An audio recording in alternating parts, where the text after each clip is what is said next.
Selamat jumpa lagi dengan Bu Lisa.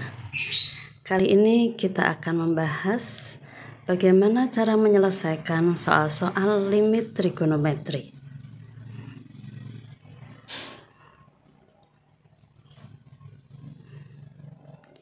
Bentuk soal yang pertama adalah limit fx untuk x mendekati a. Caranya adalah dengan disubstitusikan sehingga menjadi fa. Kita lihat contoh nomor 1. Limit sin x untuk x mendekati pi per 2, maka langsung kita substitusikan atau secara mudahnya x diganti dengan pi per 2 sehingga menjadi sin pi per 2.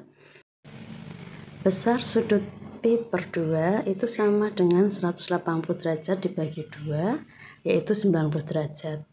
Nah, kalian sudah hafal bahwa sin 90 derajat nilainya adalah 1. Kita lihat soal nomor 2. Limit 1 ditambah kotangan x untuk x mendekati pi per 4. Kita menggunakan substitusi. Ketika x sudah diganti dengan nilai suatu sudut, maka notasi limit tidak ditulis lagi. Seperti nomor 1 tadi, kita substitusikan harga x sama dengan pi per 4 menjadi 1 ditambah kotangan pi per 4. Pi per 4 itu berapa anak-anak? 180 derajat dibagi 4, yaitu 45 derajat. Sehingga nilainya menjadi 1 karena kotangan 45 derajat adalah 1. Kita lanjutkan menghitungnya. 1 ditambah 1 sama dengan 2. Begitu cara menyelesaikan soal limit fungsi trigonometri menggunakan cara substitusi. Sekarang kita melihat bentuk lain dari soal limit fungsi trigonometri. Jika fx atau gx kita substitusikan menjadi 0, maka caranya dengan menggunakan rumus-rumus trigonometri yang telah kalian kenal semuanya. Kemudian setelah itu baru kita gunakan substitusi. Kita lihat contoh soal yang pertama. Limit cos 2x ditambah 1 per cos x untuk x mendekati pi per 2. Nah, kalau kita substitusikan, hasil dari penyebut adalah 0. Maka kita jangan menggunakan cara substitusi, tetapi kita gunakan rumus-rumus trigonometri yang kita miliki. Ingat rumus sudut rangkap, cos 2x adalah 2 cos kuadrat x dikurangi 1.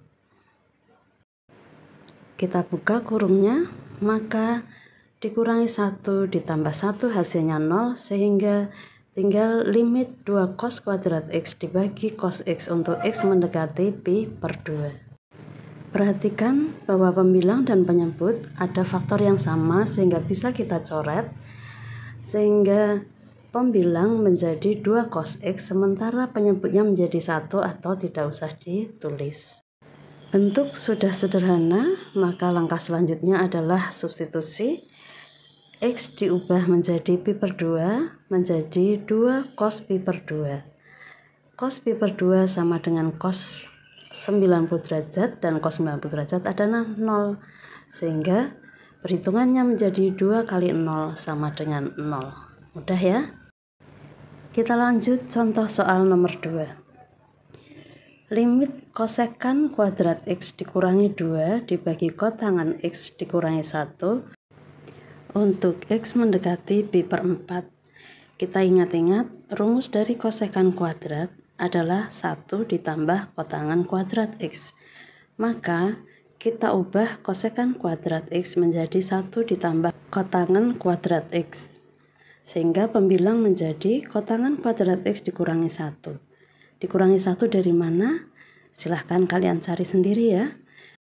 Sementara penyebutnya tetap kotangan x dikurangi 1.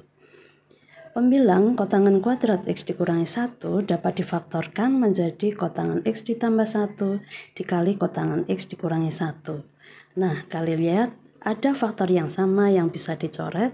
Kita coret kotangan x dikurangi 1 sehingga pembilang tinggal kotangan x ditambah 1 dan penyebutnya adalah 1.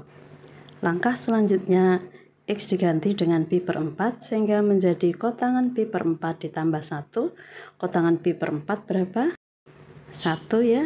Jadi 1 tambah 1 hasilnya 2. Demikian cara menyelesaikan soal limit fungsi trigonometri. Bentuk soal berikutnya seperti yang telah pernah kita pahami bersama, yaitu soal yang menggunakan rumus-rumus dasar limit fungsi trigonometri. Kita ulang lagi ya. Di sini Belisa akan memberikan dua contoh soal. Yang pertama, limit 2x dibagi sin 2x untuk x mendekati 0 sama dengan 1. Cukup melihat dari koefisien pembilang maupun penyebut. Masih ingat ya? Contoh soal yang kedua, perhatikan baik-baik.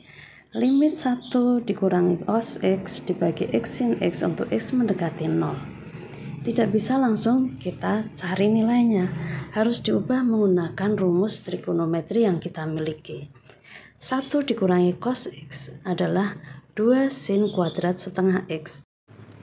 Dari mana rumus tersebut? Kalian bisa melihat rumus sudut rangkap.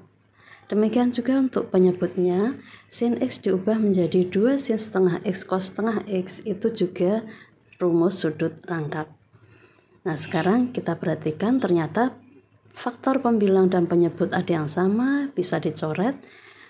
Langkah berikutnya menjadi limit sin setengah x per cos setengah x untuk x mendekati 0, karena sin setengah x sudah dicoret. Langkah selanjutnya adalah kita menggunakan rumus dasar dari limit fungsi trigonometri. Nah, kenapa cos setengah x-nya masih tidak diubah menjadi sin atau tangan? Karena nilai dari cos setengah x bukan 0, maka tidak perlu kita ubah. Untuk bentuk yang pertama, limit sin setengah x per setengah x untuk x mendekati 0 nilainya adalah 1. Dan jika x diganti dengan 0, maka cos setengah x adalah cos 0. Cos 0 nilainya 1. Sehingga perhitungan selanjutnya menjadi 1 dikali 1 per 2 kali 1. Hasil akhirnya adalah setengah. Mudah sekali ya. Jadi ini 3 jenis soal limit fungsi trigonometri. Demikian contoh-contoh cara menyelesaikan soal limit fungsi trigonometri. Mudah-mudahan cukup jelas dan mudah dipahami.